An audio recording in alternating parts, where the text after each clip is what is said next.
आज हम देखेंगे कि फेज़ इक्विलिब्रियम क्या होता है और प्रावस्था नियम से संबद्ध पदों की व्याख्या किस प्रकार से की जाती है। तो हमारा आज का विषय है explanation of terms used in phase rule. प्रावस्था नियम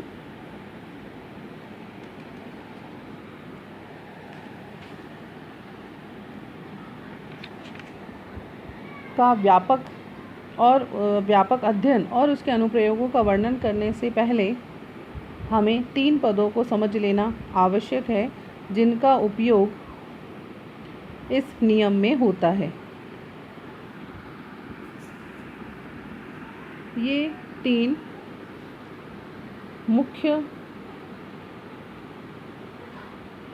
घटक हैं, मुख्य पद हैं। प्रावस्था, जिसे फेज़ भी कहा जाता है, घटक जिसे हम कंपोनेंट भी कहते हैं, और डिग्रीज ऑफ फ्रीडम या स्वतंत्रता की कोटि। अब हम एक एक करके इनको देखेंगे कि प्रावस्था क्या होती है, घटक क्या होते हैं और स्वतंत्रता की कोटि क्या होती है। सर्वप्रथम हम लेते हैं फेज़। फेज़ क्या होता है? विषमांगी तंत्र का ऐसा भाग जो भौतिक रूप से स्पष्ट यांत्रिक विधि से पृथक करने योग्य और एक समान संगठन का होता है और इस प्रकार वह स्वयं में समांगी हो जाता है। और हम ये कह सकते हैं, a phase is defined as any homogeneous and physically distinct part of a system which is separated from other parts of the system by interfaces. It has identical physical properties and chemical composition throughout the part. Phase gas भी हो सकती है, liquid हो सकती है और solid भी हो सकती है। अगर 2 या 2 से अधिक गैसों का मिश्रण है तो उसकी एक ही प्रावस्था होगी। इसी प्रकार से 2 मिश्रणीय द्रवों का या 2 से अधिक मिश्रणीय द्रवों का अगर मिश्रण है तो वो भी एक सिंगल प्रावस्था को दर्शाएगा। अगर कोई इममिसिबल लिक्विड सिस्टम है जिसमें कि द्रव आपस में घुलनशील नहीं है तो प्रत्येक लेयर को एक अलग फेज के रूप में हम यहाँ काउंट करते हैं।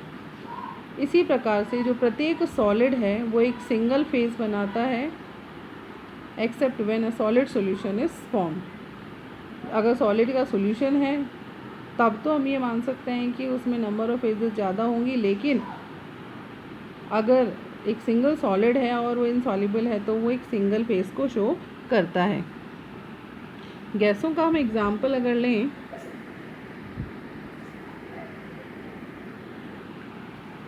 तो फॉर एग्ज़ाम्पल जो नाइट्रोजन और ऑक्सीजन का मिश्रण है उसमें, क्योंकि ये 2 गैसें हैं कहने को तो, लेकिन इसमें प्रावस्था एक ही होती है और द्रव प्रावस्थाओं की संख्या द्रवों की परस्पर मिश्रणीयता पर निर्भर करती है। फॉर एग्ज़ाम्पल अल्कोहल और जल के मिश्रण से एक द्रव परत हमें प्राप्त होती है जो समांगी होती है और ये एक ही प्रावस्था कहलाएगी क्योंकि वाटर और अल्कोहल पूरी तरह से मिसिबल होते हैं, मिश्रणीय होते हैं। तंत्र में एक दूसरी प्रावस्था वाष्प की ओर होती है किंतु द्रव प्रावस्था केवल एक ही होगी।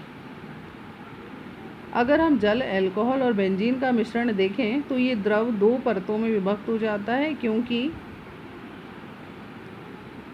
अल्कोहल जल में घुलनशील है और बेंजीन जल में अघुलनशील है।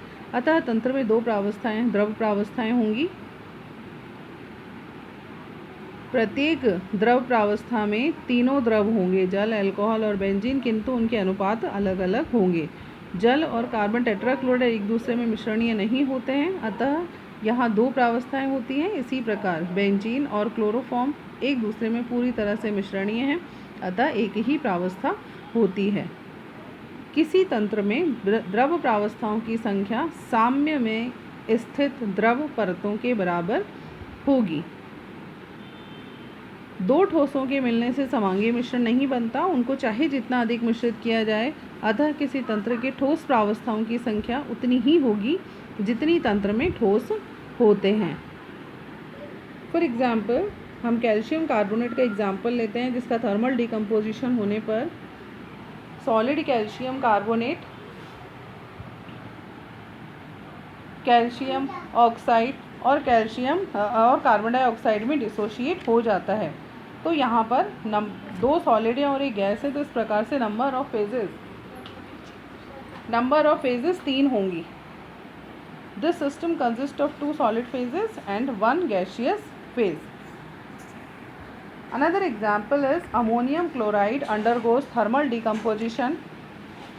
The chemical reaction is ammonium chloride से गैशियस अमोनिया और गैशियस HCl का फॉर्मेशन होता है। तो यहाँ पर हम देख रहे हैं एक सॉलिड है और एक दो जो कंपोनेंट है वो गैशियस स्टेट में है, तो नंबर ऑफ फेजेस हमारे पास 2 होंगी। तीसरा जो हमने एग्जाम्पल लिया है, a solution of NaCl in water. आप सभी बहुत अच्छे से जानते हैं कि जो नमक है वो जल में पूरी तरह से घुलनशील होता है, तो आप नहीं पहचान पाएंगे कि नमक कहाँ है और जल कहाँ है। इस प्रकार हम ये कह सकते हैं कि यहाँ नंबर ऑफ फेजेस 1 होंगी। A system consisting of monoclinic sulphur, rhombic sulphur and liquid sulphur. यहाँ पर नंबर ऑफ फेजेस 3 होंगी क्योंकि यहाँ 2 सॉलिड फेजेस हैं और एक लिक्विड फेज है। मोनोक्लिनिक और रोम्बिक सल्फर पॉलीमॉर्फिक फॉर्म में होती हैं और सेपरेट फेज बनाती हैं। तो इस प्रकार से हमने पहले पद को अच्छे से जाना। अब हम आते हैं दूसरे इसके पद पर, घटक, जिसे कंपोनेंट भी कहा जाता है। साम्यावस्था में किसी द्रव के घटकों की संख्या स्वतंत्र परिवर्ती अवयवों की वह न्यूनतम संख्या है जिसके द्वारा विद्यमान प्रत्येक प्रावस्था का संगठन प्रत्यक्ष रूप से या अप्रत्यक्ष रूप से रासायनिक समीकरण के माध्यम से व्यक्त किया जा सके। सामान्यतः यह संख्या अभिक्रिया में भाग लेने वाले पदार्थों की संख्या के बराबर होती है, किंतु सदैव ऐसी स्थिति हो ये ज़रूरी नहीं। कभी कभी उपस्थित पदार्थों की वास्तविक संख्या से भिन्न भी होती है। The number of components of a system at equilibrium is the smallest number of independently varying chemical constituents using which the composition of each and every phase in the system can be expressed. It should be noted that the term constituents is different from components, which has a special definition. When no reaction is taking place in a system, the number of components is the same as the number of constituents. For example, pure water is a one component system because all the different phases can be expressed in terms of single constituent water. जल तंत्र पर हम विचार करें तो इसमें बर्फ, जल और जलवाष्प में एक साम्य विद्यमान रहता है, किंतु तीनों ही प्रावस्थाओं का कॉम्पोजिशन एकमात्र जल है। इसे वन कंपोनेंट सिस्टम माना जाएगा। इसी प्रकार से हम दूसरे एग्जाम्पल लेते हैं सल्फर का। वो भी एक वन कंपोनेंट सिस्टम है क्योंकि यहाँ पर सभी फेजेस मोनोक्लिनिक, रोम्बिक, लिक्विड और वेपर, इन सभी को एक सिंगल कॉन्स्टिट्यूएंट हम सल्फर से दर्शा रहे हैं। इथेनॉल और वाटर का जो मिक्सचर है वो टू कंपोनेंट सिस्टम है। हमें यहाँ पर इथेनॉल और वाटर दोनों को ही दर्शाना पड़ेगा, दोनों को यूज़ करना पड़ेगा इसका कॉम्पोजिशन दिखाने के लिए। An example of a system in which a reaction occurs and an equilibrium is established is the thermal decomposition of calcium carbonate. Calcium carbonate के एग्जाम्पल अगर हम देखें तो यहाँ पर तीन डिस्टिंक्ट फेजेस हैं, solid calcium carbonate, solid calcium oxide और गैसियस कार्बन डाइऑक्साइड। दो there are 3 species present, the number of components is only 2 because of the equilibrium. Phases यहाँ पर 3 यहाँ पे स्पीशीज प्रेजेंट हैं, तो एनी 2 of 3 कॉन्स्टिट्यूएंट्स में be chosen as the component. किन्हीं 2 को भी अगर हम चुनें तो हमें तीसरा जो घटक है उसका कॉम्पोजिशन ज्ञात हो जाता है। If calcium oxide and carbon dioxide are chosen then the composition of the phase calcium carbonate is expressed as 1 mole of component carbon dioxide plus 1 mole of component calcium oxide. If on the other hand calcium carbonate and carbon dioxide were chosen, then the composition of the phase calcium oxide would be described as 1 mole of calcium carbonate minus 1 mole of carbon dioxide. इस प्रकार हमने देखा दो घटकों के चयन द्वारा तीनों का संगठन ज्ञात हो जाता है, अतः इसे 2 कंपोनेंट सिस्टम भी कहा जाता है। एक अनदर एग्जाम्पल हम लेते हैं अमोनियम क्लोराइड का थर्मल डिकम्पोजिशन। अगर हम देखें तो यहाँ पर 2 फेजेस हैं, एक सॉलिड अमोनियम क्लोराइड और दूसरा a mixture of ammonia and HCl। यहाँ 3 कॉन्स्टिट्यूएंट हैं क्योंकि अमोनिया और HCl can be prepared in the correct stoichiometric proportions by the reaction. The composition of both the solid and gaseous phase can be expressed in terms of ammonium chloride. Ammonia और HCl के समान तुल्यांक उपस्थित होने पर ये घटक एक तंत्र माना जाएगा, क्योंकि तंत्र का संगठन केवल अमोनियम क्लोराइड द्वारा ही दिया जा सकता है, किंतु इनके आधिक्य में उपस्थित होने पर यह द्विघटक तंत्र की भांति कार्य करता है।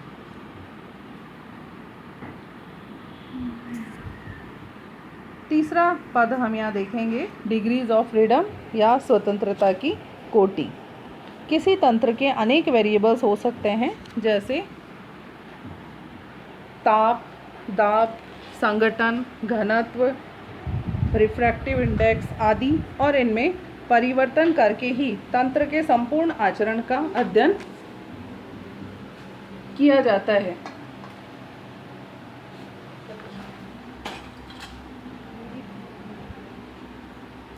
तंत्र का अध्ययन किया जाता है।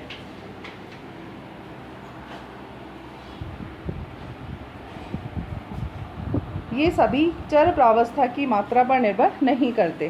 प्रावस्था नियम के अध्ययन में केवल 3 ही प्रकार के चर ताप, दाब और संगठन पर्याप्त होते हैं, और अन्य मात्रा स्वतंत्र गुणधर्म इन्हीं तीनों चरों पर निर्भर करते हैं।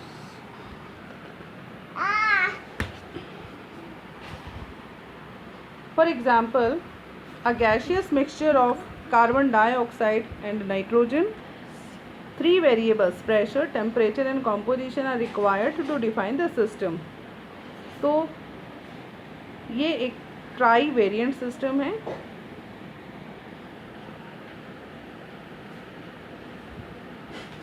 दो गैसों का मिश्रण एक ऐसा तंत्र है जिसको व्यक्त करने के लिए एक और चर संगठन की आवश्यकता होती है, अतः इस तंत्र की स्वतंत्रता की कोटि 3 है। उपरोक्त कथनों से ये निर्णय निकाला जा सकता है कि यदि घटकों की संख्या अधिक होगी तो स्वतंत्रता कोटि का मान भी अधिक होगा, और यदि प्रावस्थाओं की संख्या बढ़ती है तो स्वतंत्रता कोटि का मान कम हो जाता है। एक अनदर एग्जाम्पल हम यहाँ देखते हैं, a system having only liquid water has 2 degrees of freedom और its bivariant both temperature and pressure. Bivariant का मतलब है कि हमें सिस्टम को समझाने के लिए टेम्परेचर और प्रेशर दोनों की आवश्यकता होगी, यानी हमें 2 वेरिएंट यहाँ चाहिए।